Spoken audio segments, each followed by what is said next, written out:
था ना, बेटा और हस्बैंड के जाने के बाद भगवान सिर्फ याद रहे। लगा अब हमारे पास कुछ नहीं रहा भगवान के छोड़ के, अब सब खत्म हो गया। तब से अपने आप को भगवान को समर्पित कर दिए। दुख चाहे कितना बड़ा हो, कम से कम हमको देख के हिम्मत रखे, इसको कुछ नहीं था। ये सब सारा संपत्ति जो हमसे सब कुछ छीन लिया उसी के चरणों में डाल देते हैं। लेकिन ये सोचते थे भगवान कुछ अच्छा करवा लेना, जब जन्म दिया है तो धरती पर लाया तो हमारे से कुछ अच्छा करवा लेना। तो फिर मेरा मन में आया कि मंदिर ही बनवाया जाए, इसे उनका चरण अमृत पिए बिना हम कुछ मुंह में डाल नहीं सकते हैं। ये सारा संपत्ति बेच के भगवान के चरणों में लगा दिए। जो है मेरा जिंदगी का सब यही है। पति और इकलौते पुत्र के निधन होने के बाद एक विधवा महिला अपनी सारी संपत्ति को बेचकर करोड़ों रुपयों के मंदिर का निर्माण करवा रही है। आज हम आपको उसी महिला से मिलाने जा रहे हैं जिसे समाज में लोग दानवीर महिला के नाम से जान रहे हैं। और हमारे साथ वही दानवीर महिला हैं जिन्हें आप स्क्रीन पर देख रहे हैं। इन्होंने अपनी सारी संपत्ति को बेच करके करोड़ों रुपयों के मंदिर का निर्माण करवा रही हैं। जैसा कि आप खुद उस मंदिर की तस्वीर को भी देख रहे हैं। आज से कुछ दिन पहले इनके पति का निधन हो गया, उसके बाद इनके इकलौते पुत्र का भी निधन हो गया। और ये महिला मूल रूप से बिहार के पटना जिला अंतर्गत वेलची प्रखंड के वराह गांव की रहने वाली है। बाकी सब कुछ ये बताएंगे कि आखिर कैसे इनके साथ घटना हुआ और कैसे इन्होंने ये हिम्मत लाया इतना भव्य मंदिर बनाने का। क्या नाम हुआ आपका दीदी? चंद्रकांता। चंद्रकांता। ये मंदिर आप ही बनवा रहे हैं? जी। क्या करते थे आपके पति? खेती था, बिजनेस था। खेती था और बिजनेस था। क्या नाम था उनका? श्री अरुण कुमार। अरुण कुमार जी। कब उनका निधन हुआ? 2014। 2014 में। कैसे निधन हो गया दीदी? ब्रेन हेमरेज हुआ। ब्रेन हेमरेज कर गया। जी। आपको एक ही बेटा था? जी। इकलौते बेटे थे? जी। पति के निधन होने के बाद फिर आप टूट गई होंगी?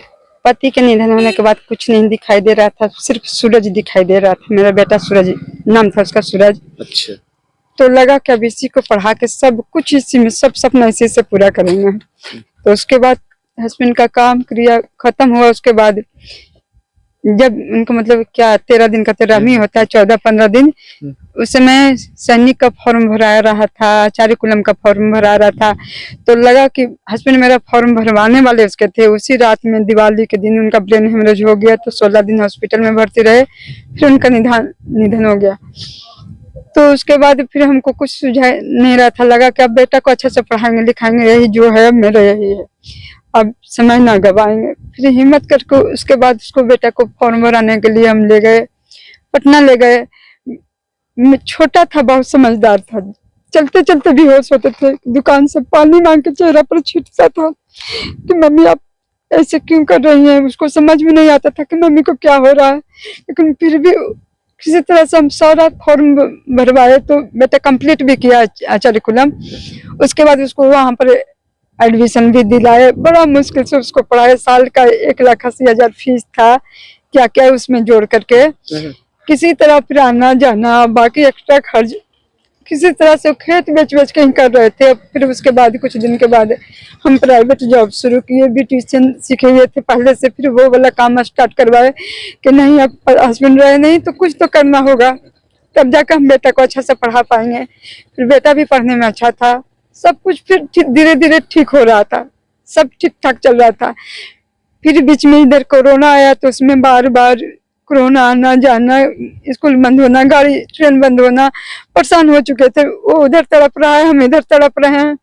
सोचे दोनों एक ही जगह रहेंगे। फिर पटना उसको लाए, यहीं से इंटर करने लगा, तैयारी करने लगा।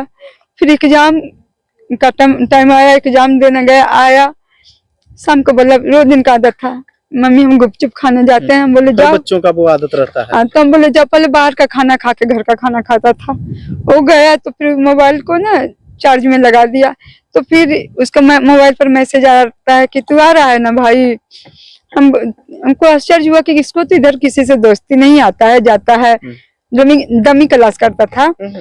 तो हमको लगा किसी से दोस्ती ने, फिर इसको कौन मैसेज किया। फिर थोड़ा देर के बाद हमको रहा नहीं गया। फिर बाहर थोड़ा जहाँ पर रहते थे बाहर निकल के थोड़ी ही दूर पर गुपचुपी से बिकता था, और वहां गए। चारों तरफ देखे, नहीं मिला। रात बड़ा बेचैनी से कटा कि कहाँ गया। सुबह से भी सब परिवार लोग को सबको बताए। फिर थाना में कंप्लेन भी किए। लेकिन उस समय फिर बेटा ऐसे हो गया थाना में कंप्लेन किया, वो लोग कोई ध्यान नहीं दिए। उसके बाद नहीं, कोई कुछ समझ में नहीं आ रहा था। मोबाइल में उसका फोटो लेकर के हम, हमारी बहन सबको दिखा रहे हैं कि इसको देखें। हजारों आदमी को दिखाए, कोई बोले इधर रेलवे लाइन की तरफ एक बोल रही है, विश्वास नहीं हुआ। फिर भी लगा के चल के देख लेते हैं। गए तो कोई मोबाइल में फोटो खींची थी तो दिखाई, तो हम देखे कि मेरा ही बेटा का फोटो है। एकदम कोई अपने जैसा लगता है कि सोया हुआ है। कोई पोस्टमार्टम कोई रेप नहीं। पोस्टमार्टम रिपोर्ट में आया था कि सर पर रड का निशान है, पैर टूटा हुआ था। अब बाकी कोई नहीं, मारने वाले इतना एक्सपर्ट था कि मारा था जो खोपड़ी खुल गया था, बाकी चेहरे पर कोई निशान नहीं था। फिर उस समय जब देखे तब उसी समय से लगा अब हमारे पास कुछ नहीं रहा भगवान के छोड़ के, अब सब खत्म हो गया। तब से अपने आप को भगवान को समर्पित कर दिए। फिर कहाँ, कहीं चले भी गए थे क्या? नहीं, फिर भाई लोग को बताए, भाई लोग पूना में गुजरात में रहते हैं, लोग को आते टाइम लगा। फिर मम्मी पापा बूढ़ा बुढ़िया सब लोग आए, घर परिवार के लोग भी आए, सब लोग आए। फिर क्या हुआ हमको नहीं होश रहा। उसके बाद हमको समझ में नहीं आया क्या हुआ। पुलिस वाले फिर कुछ आगे नहीं, जब वहां से आ गए हम काम करने के लिए अपना घर, तब वहां से थाना से फोन करता है कि मैडम कुछ पता चला। बहुत गुस्सा आया, बोले कि ये सब काम आपका था कि हमारा था? हमसे क्यों पूछते हैं कि कुछ पता चला कि नहीं चला? हाँ चला, नहीं रहा दुनिया में, अब क्या कहते हैं। उसके बाद बार बार बेहोश होना, नहीं समझ में नहीं आ रहा था कि क्या करे ना करे। इसी तरह से काम करिए, बीता 14 दिन बीता। उसके बाद फिर मन में सोए हुए सोचे सब कुछ तो खत्म हो गया, मेरे पास कुछ रहा नहीं, या तो अब क्या हम करेंगे। फिर सोचे ये सब सारा संपत्ति जो हमसे सब कुछ छीन लिया उसी को चरणों में डाल देते हैं। उसके बाद अपने आप को हम भगवान को समर्पित कर दिए, सब कुछ। अब भगवान सब आपका है, अब जो जैसे चलिए, जो करवाइए। लेकिन ये सोचते थे भगवान कुछ अच्छा करवा लेना, जब जन्म दिया है तो धरती पर लाया तो हमारे से कुछ अच्छा करवा लेना। तो फिर मेरा मन में आया कि मंदिर ही बनवाया जाए, इससे जो मतलब समाज को सेवा, जो सेवा हो सके करेंगे। फिर आगे देखेंगे, अगर आगे ऐसा रहा तो ट्रस्ट से जोड़ देंगे, 2 पैसा आएगा तो गरीब दुखिया का हेल्प होगा, यही सोचे।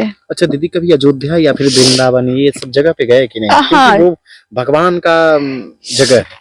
ऐसे तो भगवान हर जगह पे हैं, लेकिन वहाँ उन्होंने लीला किया, वहाँ उन्होंने नहीं। उसके बाद क्या हुआ, जब बेटा का ऐसे हो गया तो बेचैनी टाइप से लग रहा कहाँ जाए, क्या करें, मन शांत रहे। फिर भाई को बोले कि हमको वृंदावन ले चलो, नहीं तो हमारा मन नहीं लग रहा है।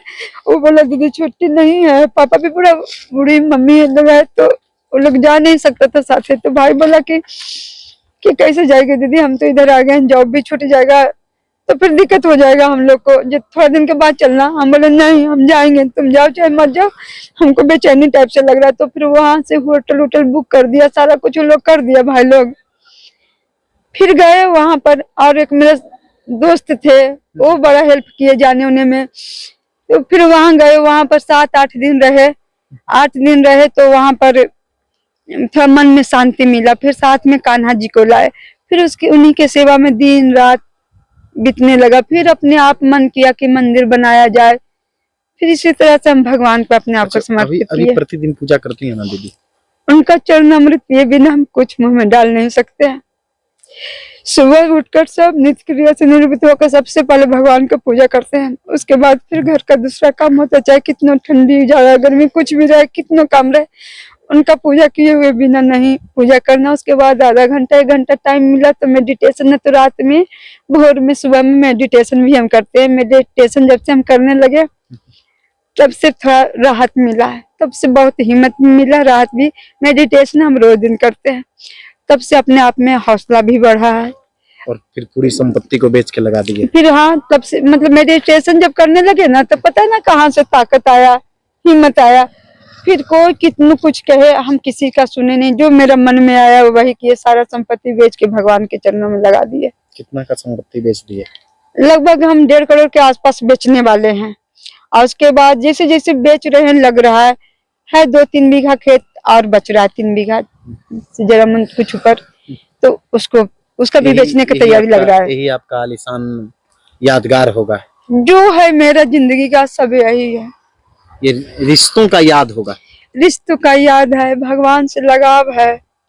अब आदमी तो एक सहारा है लेकिन कहने एक का। चीज तो है, आपके जाने के बाद समाज तो आपको निश्चित तौर पर याद करेंगे कि एक वो अब महिला थी। याद करे ना करे, लेकिन हमें ये मन में सोचे कि कोई भी औरत टूटे नहीं, दुख चाहे कितना बड़ा हो, कम से कम हमको देख के हिम्मत रखे। इसको कुछ नहीं था, फिर भी इतना कि जो भी बन पड़ता है समाज के लिए भी हम करते हैं।